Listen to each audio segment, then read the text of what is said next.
Assalomu alaykum. Qadrli tomoshabinlar, aziz do'stlar. Sizlar bilan men moliyaviy masalalar bo'yicha ekspert sizning ismingiz. Bugun biz hammamizni tashvishga solayotgan va ko'plab savollarni keltirib chiqarayotgan juda muhim, hatto aytish mumkinki, g'oyat dolzarb mavzuni muhokama qilamiz.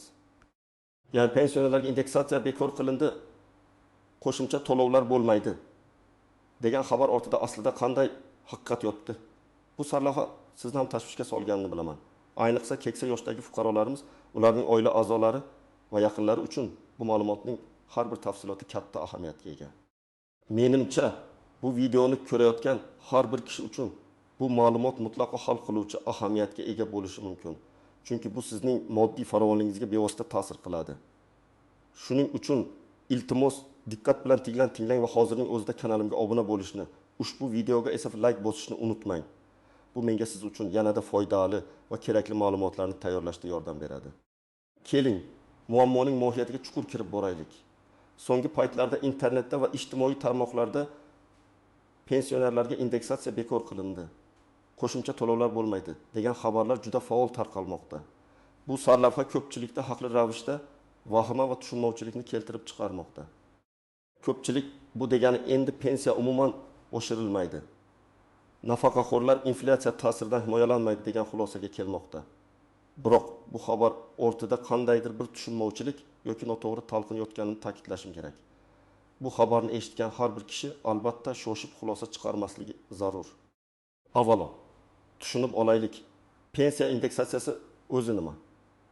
Indeksatsiya bu pensiya miqdorini inflyatsiya sur'atlariga mos ravishda yoki turmush darajasining oshishi bilan birga avtomatik ravishda oshirish mexanizmidir.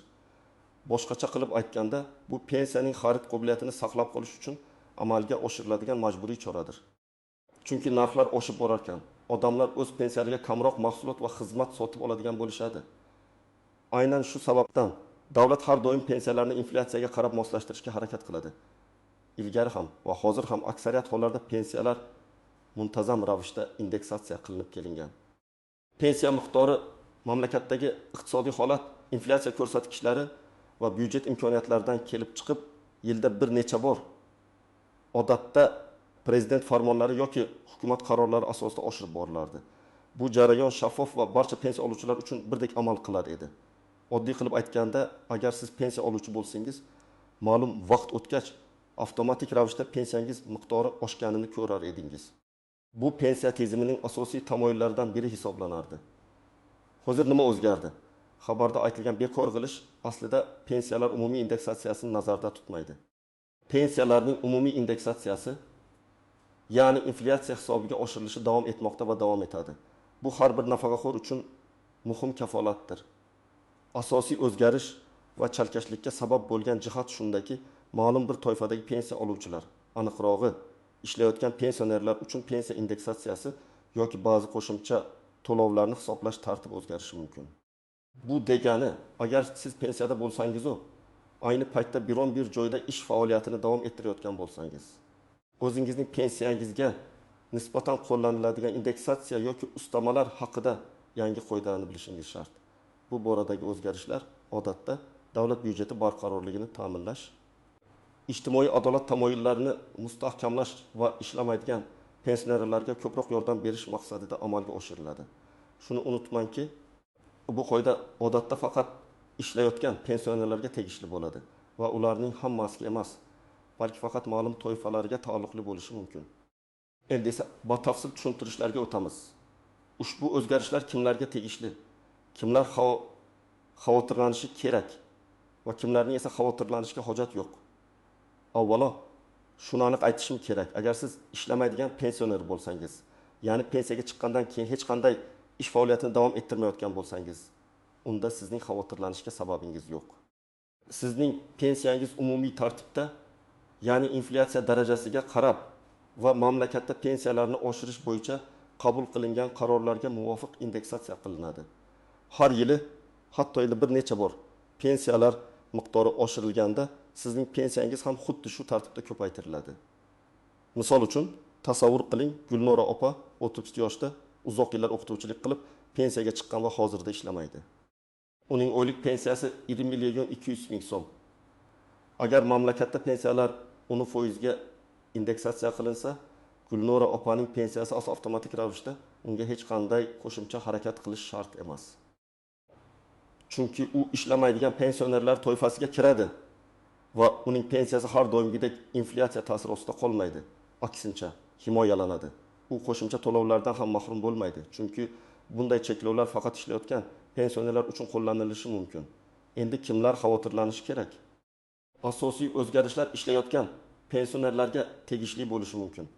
Ba'zi holatlarda davlat ishlayotgan pensionerlarga pensiyani indeksatsiya qilishni vaqtincha to'xtatishi yoki ba'zi qo'shimcha to'lovlarni bermasligi mumkin.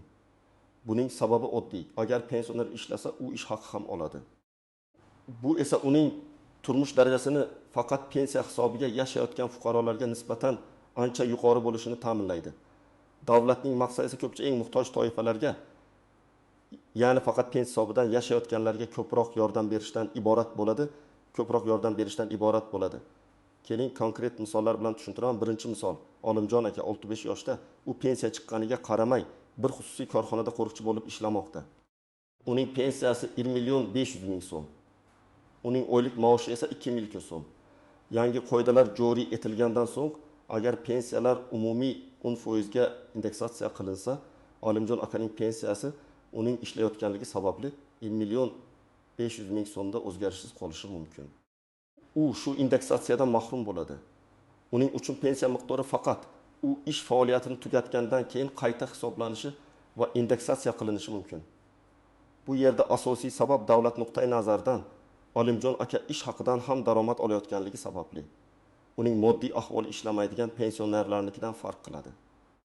Bu siyosatning maqsadi byudjet mablag'larini iqtisod qilish va ularni eng muhtoj toifadagi pensionerlarga yo'naltirishdir. Ikkinchi misol, ba'zi pensionerlar maxsus ustamalar yoki qo'shimcha to'lovlar olishlari mumkin. Masalan, faxriy unvonlar uchun uzoq yillik xizmat uchun ma'lum bir imtiyozli ustamalar. Agar yangi qoidalar qabul qilingan bo'lsa, ishlayotgan pensionerlar uchun bunday ustamalar ham vaqtincha to'xtatilishi mumkin. Deylik, Otabek amaki 70 yoshda, u qishloq xo'jaligi sohasida xizmat ko'rsatgan xodim bo'lgani uchun pensiyasiga qo'shimcha 1.000 so'm ustama olardi. Hozirda u fermer xo'jaligida hisobchi bo'lib ishlamoqda. Agar yangi qoidalar ishlayotgan pensionerlarga ustamalarni bekor qilsa, Otabek amakining pensiyasidagi bu 1.000 so'mlik ustama to'xtatilishi mumkin. Uning asosiy pensiyasi ehtimol saqlanib qoladi, lekin qo'shimcha imtiyozli to'lov bekor qilinishi mumkin. Uning uchun bu yo'qotish bo'ladi. Shunday qilib kimlar xavotirlanishi kerak? Asosan pensiyaga chiqqaniga qaramay rasmiy ravishda ishlayotgan fuqarolar. Ularning pensiyasi umumiy indeksatsiyaga tushmasligi yoki ayrim ustama va qo'shimcha to'lovlardan mahrum bo'lishi mumkin. Bu holat albatta ularning daromadiga ta'sir qiladi. Endi esa ushbu qoidalardagi istisnolar, nozik jihatlar va ko'pchilik e'tibor bermaydigan narsalar haqida gaplashamiz. Bu qism ayniqsa murakkab vaziyatlarga tushmaslik uchun juda muhimdir. Istisnolar va tushunarsiz jihatlar. Birinchidan, har bir ishlayotgan pensioner ham avtomatik ravishda indeksatsiyadan mahrum bo'lmasligi mumkin. Qonunchilikda ba'zi istisnolar bo'lishi mumkin. Masalan, nogironligi bo'lgan shaxslar, harbiy xizmat pensionerlari yoki ma'lum bir ijtimoiy muhim sohalarda ishlayotgan shaxslar uchun o'ziga xos qoidalar belgilangan bo'lishi mumkin. Agar siz nogironligi bor pensiya oluvchi bo'lsangiz va ayni paytda ishlayotgan bo'lsangiz, sizning holatingiz bo'yicha aniq ma'lumotlarni pensiya jamg'armasidan bilib olishingiz shart. Ba'zi mamlakatlarda nogironligi bo'lgan ishlayotgan pensionerlarning pensiyalari boshqa toifadagi ishlayotgan pensionerlarnikidan farqli ravishda indeksatsiyalanadi. Bu har doim ham universal qoida emas. Ikkinchidan, ish faoliyatini to'xtatish holati. Agar ishlayotgan pensioner ishdan bo'shasa, uning pensiyasini indeksatsiya qilish qanday tartibda amalga oshiriladi? Odatda, ishdan bo'shagandan so'ng pensioner ishlamaydiganlar toifasiga o'tadi va unga barcha o'tkazib yuborilgan indeksatsiyalar hisobga olingan holda pensiya miqdori qayta hisoblanadi. Misol uchun, Rahim opa 62 yoshda 30 yil davomida ishlayotganligi sababli uning pensiyasi indeksatsiya qilinmagan. U ishdan bo'shaganda uning pensiyasi o'tgan 3 yil davomida bo'lgan barcha indeksatsiyalarni hisobga olgan holda bir yo'la oshirilishi kerak. Bu juda muhim nuans bo'lib, ko'pchilik buni bilmasligi mumkin. Ya'ni sizning pensiyangiz darhol ishlamaydigan pensionerlarning darajasi bilan tenglashtirilishi lozim. Uchinchidan qo'shimcha to'lovlar va ustamalarning holati. Pensiyalar nafaqat asosiy pensiyani, balki unga turli sabablarga ko'ra qo'shiladigan ustamalarni ham olishlari mumkin. Bu ustamalar orasida oila a'zolarini boqishga muhtojligi bo'lganlar uchun, maxsus xizmatlari uchun yoki nogironligi bo'lganligi uchun beriladigan ustamalar mavjud. Yangi qoidalar qaysi turdagi ustamalarga ta'sir qilishini aniq bilib olish kerak. Ba'zi ustamalar ishlayotganligingizga qaramay saqlanib qolishi mumkin. Ba'zilari esa bekor qilinishi mumkin. Bu qonun hujjatlaridagi har bir bandni diqqat bilan o'rganishni talab qiladi. 4-dan yashash minimumi va minimal iste'mol savati. Davlat har doim aholining minimal ehtiyojlarini qondirishni kafolatlashga harakat qiladi. Pensiyalarni indeksatsiya qilishda ham bu ko'rsatkichlar hisobga olinadi. Agar sizning pensiyangiz hatto indeksatsiya qilinmagan holatda ham belgilangan minimal yashash standartlaridan past bo'lsa, davlat sizga qo'shimcha yordam berish mexanizmlarini ishga solishi mumkin. Bu yerda gap nafaqat pensiyaning miqdori, balki uning xarid qobiliyati haqida ketmoqda. 5-dan qonunchilikdagi o'zgarishlar. Pensiya qonunchiligi doimiy ravishda takomillashib boradi. Shuning uchun bugun amal qilayotgan qoidalar ertaga o'zgarishi mumkin. Eng to'g'ri ma'lumotni doimo rasmiy manbalardan olish juda muhim. Ishonchli axborotga ega bo'lish shoshib xulosa chiqarishdan va asossiz xavotirlanishdan saqlaydi. Endi esa eng muhim qismga o'tamiz. Amaliy maslahatlar. Bu ma'lumotlarni olganingizdan so'ng aynan nima qilishingiz kerak? Qayerga murojaat qilish kerak? Qanday hujjatlar to'plash lozim? Birinchi qadam, ma'lumotni tekshiring. Agar siz ishlayotgan pensioner bo'lsangiz yoki shunday tanishlaringiz bo'lsa, darhol shu ma'lumotlarning rasmiyligini tekshiring. O'zbekiston Respublikasi Pensiya jamg'armasining rasmiy veb-saytiga tashrif buyuring. Yangi qonun hujjatlari va qarorlar haqidagi ma'lumotlarni diqqat bilan o'rganing. Rasmiy manbalarda odatda barcha tushuntirishlar batafsil beriladi. Pensiya jamg'armasi veb-saytida sizning hududingiz uchun qabul qilingan qoidalar haqida ma'lumot olishingiz mumkin. Ikkinchi qadam, pensiya jamg'armasiga murojaat qiling. Agar sizda savollar paydo bo'lsa yoki vaziyatni aniqlashtirishni istasangiz, yashash joyingizdagi pensiya jamg'armasining hududiy bo'limiga shaxsan murojaat qiling. Eng ishonchli yo'l. Mutaxassislar sizning shaxsiy holatingizni ko'rib chiqib, aniq ma'lumot berishadi. Murojaat qilishdan oldin pasportingiz, pensiya guvohnomangiz va mehnat daftarchangizni o'zingiz bilan olishni unutmang. Bu hujjatlar sizning maqomingizni tasdiqlash uchun zarurdir. 3-qadam, agar ishlayotgan bo'lsangiz, mehnat faoliyatingizga ta'sirini baholang. Agar siz ishlayotgan pensioner bo'lsangiz va pensiya indeksatsiyasi yoki ustamalaridan mahrum bo'lishingiz aniq bo'lsa, bu sizning umumiy daromadingizga qanday ta'sir qilishini hisoblab chiqing. Ba'zida olingan ish haqi va yo'qotilgan pensiya indeksatsiyasi o'rtasidagi farqni taqqoslash foydali bo'lishi mumkin. Ba'zi odamlar uchun pensiyaning indeksatsiyasiz qolishi ish haqi bilan birga baribir umumiy daromadni oshirishda muhim rol o'ynaydi. Boshqalar uchun esa indeksatsiyaning yo'qligi ishdan bo'shab, faqat indeksatsiyalanadigan pensiya olish foydaliroq bo'lishi mumkin. Bu shaxsiy tanlov va hisob-kitoblar masalasi. 4-qadam, rasmiy so'rovnoma yozing.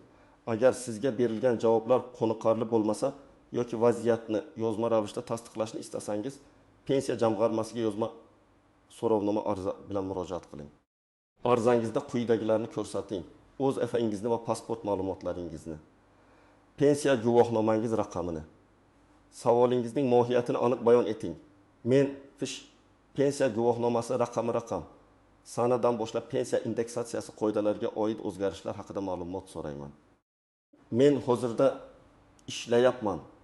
ishlamayapman va pensiyamga summa miqdorida indeksatsiya qo'llanilishi kerak deb hisoblayman yoki indeksatsiyaning yo'qligini tushuntirishingizni so'rayman.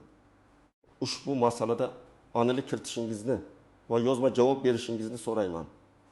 Sizning mehnat faoliyatingiz, agar ishlayotgan bo'lsangiz, haqidagi ma'lumotlarni. Yozma murojaatlar rasmiy javob olish imkonini beradi va kelajakda yuzaga kelishi mumkin bo'lgan tortishuvlarda dalil bo'lib xizmat qilishi mumkin. Murojaatning 2 ta nusxasini tayyorlang, birini topshiring va ikkinchi nusxasiga qabul qilinganligi haqida belgi, shtamp va sana qo'ydirib oling. 5-qadam, ishlamaydigan pensionerlar uchun. Agar siz ishlamaydigan pensioner bo'lsangiz va pensiyangizga indeksatsiya qilinmagan deb hisoblasangiz, pensiya jamg'armasiga murojaat qiling. Pensiyaning oshirilishi oylik asosda ma'lum bir sanadan boshlab amalga oshiriladi. Agarda sizda o'zgarish bo'lmagan bo'lsa, ehtimol bu texnik xatolikdir yoki sizga tegishli indeksatsiya hali amalga oshirilmagan bo'lishi mumkin. Vaziyatni darhol aniqlashtiring. 6-qadam ijtimoiy himoya agentligiga murojaat qilish. Agar pensiya jamg'armasi bilan yuzaga kelgan vaziyatda hal etilmagan muammolar mavjud bo'lsa, siz O'zbekiston Respublikasi ijtimoiy himoya agentligiga murojaat qilishingiz mumkin. Bu agentlik aholini ijtimoiy himoya qilish sohasidagi davlat siyosatini amalga oshiruvchi vakolatli organ hisoblanadi va fuqarolarning huquqlarini himoya qilishda yordam beradi. Qadrli tomoshabinlar, aziz nafaqaxo'rlar va ularning yaqinlari, umid qilamanki, bugungi video sizga pensionerlarga indeksatsiya bekor qilindi, qo'shimcha to'lovlar bo'lmaydi degan xabar ortidagi asl mohiyatni tushunishga yordam berdi. Eng muhimi, umumiy pensiya indeksatsiyasi davom etayotganini va bu sizning fundamental huquqingiz ekanligini yodda tuting. Asosiy o'zgarishlar ko'pincha ishlayotgan pensionerlarga va ularning ma'lum bir ustama yoki qo'shimcha to'lovlariga taalluqli bo'ladi.